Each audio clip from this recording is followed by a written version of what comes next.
നേരവും ആരാധനയും സ്തുതിയും പുകഴ്ചയും ഉണ്ടായിരിക്കട്ടെ. പരിശുദ്ധ പരമദിവ്യകാരുണ്യത്തിന് നേരവും ആരാധനയും സ്തുതിയും പുകഴ്ചയും ഉണ്ടായിരിക്കട്ടെ. പരിശുദ്ധ പരമദിവ്യകാരുണ്യത്തിന് നേരവും ആരാധനയും സ്തുതിയും പുകഴ്ചയും ഉണ്ടായിരിക്കട്ടെ. നമ്മൾ ചങ്കം കരളും എടുത്ത് സൂക്ഷിച്ച് അസറിയാസും തോബിയാസും കൂടി പിന്നെയും യാത്രയാകും.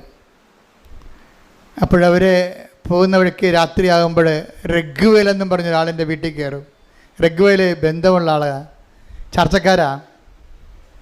ഇപ്പം രാത്രിയായി, പോകേണ്ട സ്ഥലം ഇനിയും പോകാനുണ്ട്. പക്ഷേ രാത്രി ആയതുകൊണ്ട് യാത്ര നടക്കാത്തത് കൊണ്ട് ഇവർ ഈ കൊച്ചു മത്സ്യത്തിനെ ചുട്ടു തന്നിട്ട് ചങ്കം കരളും എടുത്തുകൊണ്ട് യാത്രയാകും. റഗ്വേലിൻ്റെ വീട്ടിൽ ചെല്ലുമ്പോഴാണ് വിഷയം. റഗ്വേലിൻ്റെ മകളാണ് സാറ. അവൾ ശരിക്കും പറഞ്ഞാൽ ദൈവം ഈ തോബിയാസിന് വേണ്ടി നിശ്ചയിച്ചിരുന്ന ജീവിത പങ്കാളിയാണ്. ദൈവഹിതപ്രകാരമല്ലാതെ അവൾ കല്യാണം കഴിച്ച് 7 ഭർത്താക്കന്മാർ മരിച്ചിരിക്കുന്നതാണ്. അതേക്കുറിച്ചൊക്കെ ബൈബിൾ നല്ല രസകരമായിട്ട് സംസാരിക്കുന്നുണ്ട്. പക്ഷേ റഗ്വേലിൻ്റെ വീട്ടിൽ ചെല്ലുമ്പോൾ അസറിയാസ്, ഈ ദൂതൻ പറയും, ഇത് നിൻ്റെ ജീവിത പങ്കാളിയാണ്, അവളെ കല്യാണം കഴിക്കാൻ നിനക്ക് തടസ്സമില്ലെന്ന് പറയും. അപ്പോൾ റഗ്വേലിനെ സാറായുടെ അപ്പന് അത് ബോധ്യമാകും. അപ്പോൾ സാറ കരഞ്ഞുകൊണ്ട് പറയും, എന്നെ കല്യാണം കഴിക്കരുത്, കാര്യം ഇന്ന രീതിയിൽ മരിച്ചിട്ടുള്ളതാണ് ഭർത്താക്കന്മാർ. കാര്യം തുറന്ന് പറഞ്ഞ കണ്ടില്ലേ, വിവാഹത്തിൽ എന്തെങ്കിലും ഒരു പരാധീനത ഉണ്ടെങ്കിൽ നമ്മൾ ദൈവത്തിനാണ് പ്രാധാന്യം കൊടുക്കണമെന്നുണ്ടെങ്കിൽ തുറന്ന് പറയണം. കഴിക്കണമെങ്കിൽ കഴിക്കണം, അല്ലെങ്കിൽ കഴിക്കണം. ദൈവതീരുമാനമായിരിക്കും അത്. ഇപ്പോൾ ഇവൾ സാറ കാര്യം തുറന്ന് പറയണേ. എന്താ പറയണത്? എൻ്റെ ഭർത്താക്കന്മാരെ കെട്ടിയവരെല്ലാം അന്ന് രാത്രി തന്നെ മരിച്ചു വീണിട്ടുണ്ട്, എൻ്റെ ഒരു അവസ്ഥ അതാണ്. അപ്പോൾ റഗ്വേലിന് അസറിയാസ് പറയും, ഇല്ല, ഇത് ദൈവഹിതമാണ്. നിൻ്റെ ഭർത്താക്കന്മാരെ കൊന്നിട്ടുള്ള ഭൂതത്തെ ഞാൻ ഉച്ചാടനം ചെയ്യുമെന്ന് പറയും.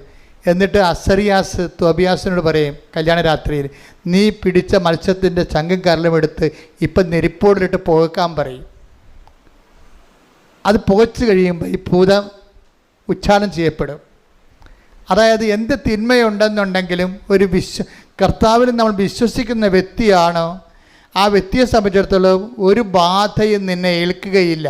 91 സങ്കീർത്തനം 7 തിരുവചനം. സങ്കീർത്തനം 91:7. നിന്റെ പാർശ്വങ്ങളിൽ നിന്റെ പാർശ്വങ്ങളിൽ ആയിരങ്ങൾ മരിച്ചു വീണേക്കാം, നിന്റെ വലതുവശത്ത് 10,000 എങ്കിലും നിനക്ക് ഒരനർത്ഥവും സംഭവിക്കുകയില്ല. അതായത് ദൈവ പൈതലിനെ സംബന്ധിച്ചിടത്തോളം സമ്പൂർണമായ പ്രൊട്ടക്ഷനാണ് ഉള്ളത്. അതാണ് ഞാൻ എപ്പോഴും ഉടമ്പടി കാർക്കശ്യമായിട്ട് പാലിക്കണമെന്ന് പറഞ്ഞതിൻ്റെ കാരണം. ഉടമ്പടിയിൽ എന്താണ് 14:9 തോബിയാസ് പറയണത്? കർത്താവിൻ്റെ നിയമവും കർത്താവിൻ്റെ പ്രമാണങ്ങളും പ്രവാചക ഗ്രന്ഥങ്ങളും അനുസരിച്ച് ജീവിക്കുന്നൊരു ജീവിതം മത്സ്യം വിഴുങ്ങാൻ വന്നാലും, അതുപോലെ തന്നെ പിശാച് ഭർത്താക്കന്മാരെ കൊല്ലുന്ന സ്ത്രീയെ കല്യാണം കഴിച്ചാലും ദൈവത്തിൻ്റെ ഒരു സംരക്ഷണം ഉണ്ടാകും. അതായത് ഉടമ്പടി നമുക്ക് നൽകുന്ന സംരക്ഷണം നിസ്സാരമല്ല. സെലുവിൻ്റെ സാക്ഷ്യത്തിൽ കേൾക്കുന്നത് എന്താണ്? അണലി ഒരു ദിവസം, 2ാമത്തെ ദിവസം ശംഖ് വരെ, 3ാമത്തെ ദിവസം മൂർക്കരിങ്ങനെ കയറി ഇറങ്ങി പോവുകയാണ്. അപ്പോൾ അവളെന്താ ചെയ്യണത്? അവളൊന്നും ചെയ്തില്ല. അവൾ ചെയ്തിട്ടിരിക്കണത് കൃപാസനത്തിൽ നിന്ന് മണ്ണെടുത്ത് ഇവിടെ വന്നു വെച്ചു. വർഷങ്ങളായിട്ടുള്ള പാമ്പ് ശല്യമാണേ. മണ്ണെടുത്തിട്ട് എന്ത് ചെയ്ത് ഉടമ്പടി ഉപ്പുമായിട്ട് കലർത്തി അത് സ്വന്തമായിട്ട് ചെയ്യണതാണ്, ആരും പറഞ്ഞു കൊടുക്കണമല്ല. ദൈവ പൈതലിനെ സംബന്ധിച്ചിടത്തോളം ദൈവ പൈതലിന് ദൈവമായിട്ട് ജീവിച്ച് കഴിയുമ്പോൾ പരിഹാര മാർഗ്ഗങ്ങൾ സ്വന്തം മനസ്സിൽ തന്നെ ദൈവം കൊടുക്കും. അവളെന്ത് ചെയ്ത് ആ ഉപ്പ് കൊണ്ടുവന്ന് വെയിലിൽ മുഴുവൻ വിശ്വാസപ്രമാണം ചൊല്ലിയിട്ട് വെയിലിക്ക് മുഴുവൻ ഉപ്പ് തൂളി.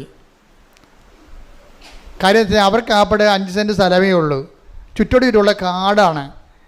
അത് നാട്ടുകാരുടെ പുരയിടമാണ്. ആ നാട്ടുകാർ ഒന്നും ഇവിടെയെങ്കിലും ഇല്ല.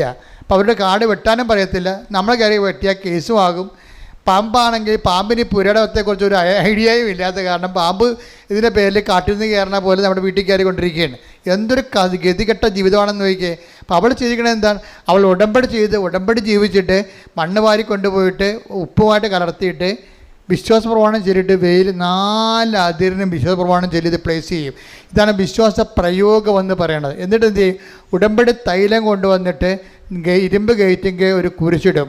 കർത്താവിൻ്റെ ഭവനമാണിത്, ഇവിടെ പ്രവേശിക്കരുതെന്ന് പറയും. അതാണ് ഒരു ബാധയും നിൻ്റെ ഭവനത്തെ പ്രവേശിക്കത്തില്ല. സുലു പറയണത് പിന്നെ 1 കൊല്ലമായി ഇപ്പോൾ ഇന്ന് വരെ ഒരു പാമ്പിനെ പോലും കുടുംബത്തിൽ കണ്ടിട്ടില്ലെന്ന്.